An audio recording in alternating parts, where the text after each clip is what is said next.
Welcome to Comics on the Pyre, where everyone can come and indulge in all things comic related, whether it be movies, TV shows, cartoons, video games, or just comics themselves. If you love comic books, then show it by hitting that subscribe button to help this precious media that we all love thrive and flourish.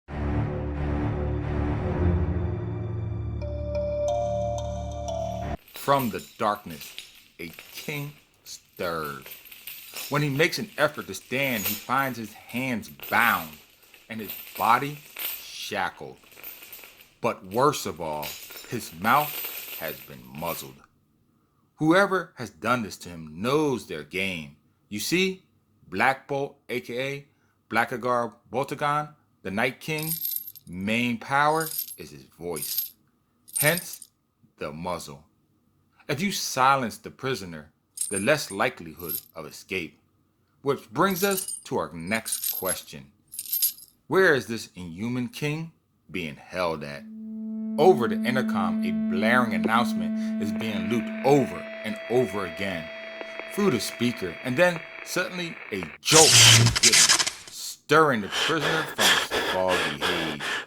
It is then when the Inhuman truly comes out of his dreamlike state and realizes that his present situation is real, that he is truly bound and shackled in the dark, alone. But even down in this hellish pit, there is embers of life that stirs, etching out a living in the confines of the dark, and it gives him hope. And again, as if on cue, the capturer zaps, sending thousands of bolts through his body, sapping the will to even stand from the king. The satirical mural on the wall looming over his slumped body as a mocking reminder of who he used to be. But his will is strong, and no matter how many times his jailer strikes him down, he will arise again. For he is king, and a king will not be shackled or chained against his will.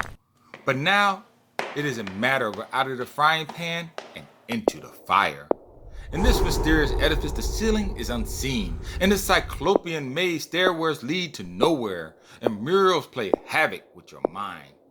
Corridors are endless, but reminders of his past are everywhere. Whoever went through the trouble to capture Black Bolt went through great lengths, as this prison seems to go on and on. One chamber just being the antithetical of the one previously to it. Hours turn into days, and after a while, time seems to not exist anymore. And just then, when things seem to be at their baddest, they get worse. As Black Bolt learns that there are other occupants in this never-ending prison. Some good, some bad, and others that walk the line. But the warden who runs this jail from the shadows is the real threat, as he harbors a horrible secret, and he would never allow his inmates to escape. You see, he can't afford it. But to understand just exactly what I mean, well, you're just going to have to read this comic for yourself. Welcome to another episode of Comics on the Pyre. In this installment, I will be going over Marvel's Black Bolt, titled Hard Time, which covers the first 6 issues of the ongoing series. If you are like me, then you as well did not know too much about this enigmatic figure. From the pictures to me, he seemed complicated and uninteresting. I was aware of him and his group of Inhumans from the pages of the Fantastic Four, but for just some reason, he didn't spark my curiosity. And so it was with some trepidation that I started to read this first volume. I will say this, I did enjoy some parts more than others, but not for the reasons one might expect. Let me explain. Black Bolt is a character with a long history. In fact, it was way back in Fantastic Four issue number 45 in the year 1965 that he first appeared. So I was wondering on exactly how much of his past would I have to know to really enjoy this volume. Well, on that point, I am delighted to tell you the answer is none. Nothing.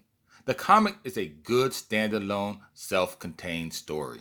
The opening prologue does a good job of quickly updating you on what has recently been happening to Black Bolt, but doesn't explain how he got incarcerated, and sadly neither does the rest of the story. Through internal monologues and conversations, you do learn a lot about the character, and it doesn't feel like you are being lectured to. The information flowed freely and organic, without retarding the pace of the story at all. I give Saladin Ahmed great credit for this. What I didn't like that much was the main bad guy of the story.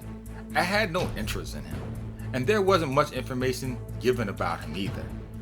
I never enjoyed these types of bad guys, but I do understand why he runs a prison.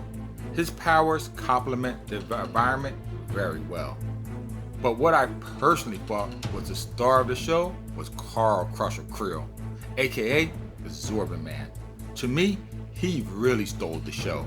I mean, I've been reading Hawk and Avenger comics for years, and I've always looked at the Zorba Man as just a no-brain villain bad guy character, never giving him much thought. But this story really flushed him out, making him feel sympathetic and real. Don't get me wrong, he's no victim in the story, and Creel freely admits it. He tells Black Bolt, who he hilariously nicknamed Wishbone because of the fork-like antenna worn on his forehead, that he is a villain. And I guess that is why I really took to a liking to him in the story. He knows he's a bad guy and accepts who he became, not making any excuses for it. He chose his path in life and doesn't blame the normal everyday tropes you hear from other disadvantaged people who wind up in trouble with the law. He is his own man and takes full responsibility for his actions. Right or wrong, you gotta respect a man like that. With all that being said, I give High Times a 3.5 out of 5. A very good read. I may or may not continue on with the series, but in the meanwhile, please visit my YouTube channel, Comics on the Pyre, for other videos like this one. Comment below other comic arcs you feel deserve the limelight. Tap that bell icon before you go. And oh yes, as always, until next time, keep reading, my friends.